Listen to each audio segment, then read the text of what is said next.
मैं रविंद्र सिंह राठौड़, सह राजनीति विज्ञान, राजकीय बागड़ पीजी महाविद्यालय पाली। आज अपन बात करेंगे बीए सेकेंड ईयर के पेपर फर्स्ट है कोऑपरेटिव गवर्नमेंट एंड पॉलिटिक्स।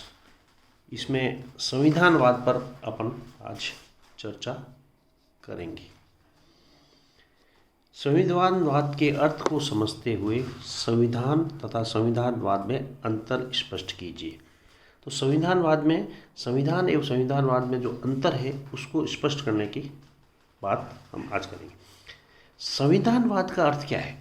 संविधानवाद शासन की वह प्रकृति है जिसमें शासन जनता की आस्थाओं, मूल्यों, आदर्शों को परिलक्षित करने वाले संविधान के नियमों व सिद्धांतों के आधार पर ही किए जाए। वो ऐसे संविधान के माध्यम से ही शासकों को प्रतिबंधित व सीमित रखा जाए, जिससे राजनीतिक व्यवस्था की मूल आस्थाएं प्रतिबंधित व सीमित रखा जाए, जिससे राजनीतिक व्यवस्था की मूल आस्थाएं सुरक्षित रहे और व्यवहार में हर व्यक्ति को उपलब्ध हो सके। अर्थात वह निष्ठा व आस्था की शक्ति जिसमें सुसंगठित राजनीतिक सत्ता नियंत्रित रहती है, वह संविधानवाद कहलाती है। संविधान व संविधानवाद में अंतर। संविधान वह है जिसके माध्यम से हम किसी भी देश की राजनीतिक व्यवस्था अर्थात सरकार के स्वरूप, उसकी शक्तियों व नागरिकों और सरकार के संबंधों से संबंधित सिद्धांतों व नियमों का संकेत पाते हैं।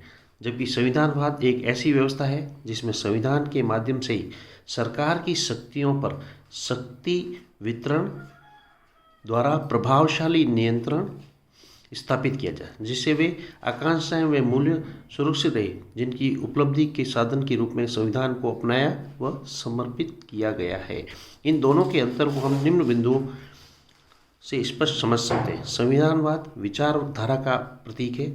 इसमें राष्ट्र के मूल्य, विश्वास व राजनीतिक आदर्श आते हैं, जिनसे मिलकर विचारधारा बनती है। जबकि संविधान संगठन का प्रतीक है। ये उन सिद्धांतों का संकल्प है जिसके अनुसार सरकार की शक्तियों व शासितों के अधिकारी के मध्य संबंधों का समायोजन किया जाता है। उत्पत्ति में भी इनमें अंतर पाया जाता है। उत्पत्ति की दृष्टि से संविधान सुनिश्चित प्रयत्नों से निश्चित अवधि में निर्मित होते हैं, जबकि संविधानवाद राष्ट्र में मूल्यों की व्यवस्था ही होने के कारण लंबी अवधि में विकसित होता है। संविधानवाद व संविधान में प्रकृति का भी मौलिक अंतर होता है। संविधानवाद में प्रधानता किसी राजनीतिक समाज के लक्ष्यों और उद्देश्यों की होती है, जबकि संविधान उद्देश्य की प्राप्ति हेतु साधन जुटाने का नाम है। अतः संविधानवाद साध्य प्रधान और संविधान साधन प्रधान धारणा है। क्षेत्र के आधार पर भी दोनों में अंतर माना जाता है। संविधानवाद अंतर्भूतकारी तथा संविधान अपरजक धारणा है।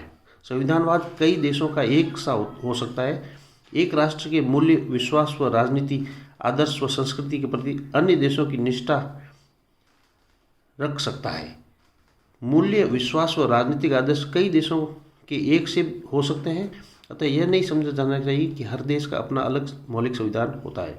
संविधानवाद एक व्यापक धारणा है और अनेक राष्ट्रों में समान रूप से पाई जाती है। संविधानवाद की समानता में प्रकार का तो नहीं, पर मात्रा का अंतर अवश्य हो सकता है। जबकि संविधानवाद हर देश का अलग होता है। विभिन्न राज्यों के संविधानों में मात्रा व प्रकार दोनों का ही अंतर देखने को मिलता है। यह एक सीमित धारणा है। यह राज्य विशेष का ही हो सकता है, कई राज्यों का एक सा नहीं हो सकता। औचित्य व वैधता के आधार पर भी संविधान व संविधानवाद में अंतर किया जा सकता है। संविधानवाद में आदर्शों के औचित्य का प्रतिपादन मुख्यतः विचारधारा के आधार पर होता है, जबकि संविधान की वैधता विधि तथा कानून के आधार पर ठहराई जाती है। उपरोक्त विवेचन से स्पष्ट है कि संविधान व संविधानवाद में गहरा संबंध होते हुए भी दोनों में आधारभूत अंतर होता है। धन्यवाद।